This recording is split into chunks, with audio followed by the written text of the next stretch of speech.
السلام علیکم پیارے بچوں، آج میں آپ کے لیے حضرت آدم علیہ السلام اور حضرت حوا علیہ السلام کا واقعہ لے کر آئی ہوں۔ اللہ تعالیٰ نے اس دنیا میں سب سے پہلے حضرت آدم علیہ السلام اور پہلی عورت حضرت حوا علیہ السلام کو پیدا کیا۔ حضرت آدم علیہ السلام اللہ کے نبی تھے۔ اللہ نے انہیں ناموں کا علم دیا۔ حضرت آدم علیہ السلام اور ان کی بیوی حضرت حوا علیہ السلام پہلے جنت میں رہتے تھے۔ اللہ تعالیٰ نے حضرت آدم علیہ السلام اور حوا علیہ السلام کو حکم دیا کہ جنت میں جہاں چاہے جائیں، جو چاہے کھائیں، لیکن اس خاص درخت کے پاس نہ جائیں۔ اس کے بعد حضرت آدم علیہ السلام اور حوا علیہ السلام اس درخت سے دور رہتے تھے۔ وہاں ایک بڑا مغرور شیطان ابلیس بھی تھا۔ شیطان ابلیس نے سوچا کہ میں انسان سے بہتر ہوں، کیونکہ میں آگ سے بنا ہوں، یہ انسان مٹی سے بنے ہیں۔ وہ چاہتا تھا کہ انسان جنت میں نہ رہے۔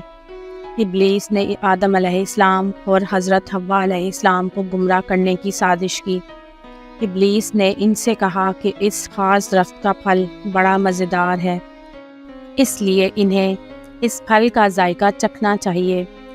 حضرت آدم اور حضرت حوا علیہ السلام نے اس کے کہنے پر جیسے ہی وہ پھل چکھا، انہیں احساس ہو گیا کہ وہ اللہ تعالیٰ کی نافرمانی کر بیٹھے ہیں۔ وہ رو رو کر اللہ تعالیٰ سے اپنی غلطی کی معافی مانگنے لگے۔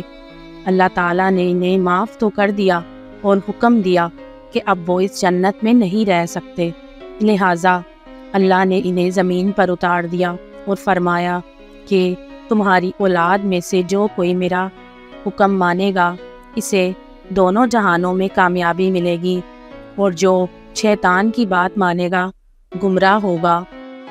اب حضرت آدم علیہ السلام اور حضرت حوا علیہ السلام سمجھ گئے کہ شیطان ابلیس نے ان سے جھوٹ بولا تھا اور وہ انسان کا سخت دشمن ہے۔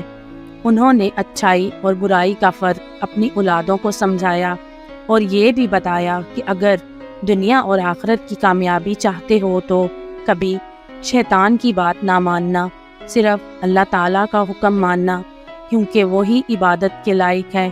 وقت گزرتا گیا اور انسانوں کی تعداد بڑھنے لگی۔ کچھ ہی عرصے میں ایک بستی بن گئی اور زمین پر انسانی آبادی شروع ہو گئی۔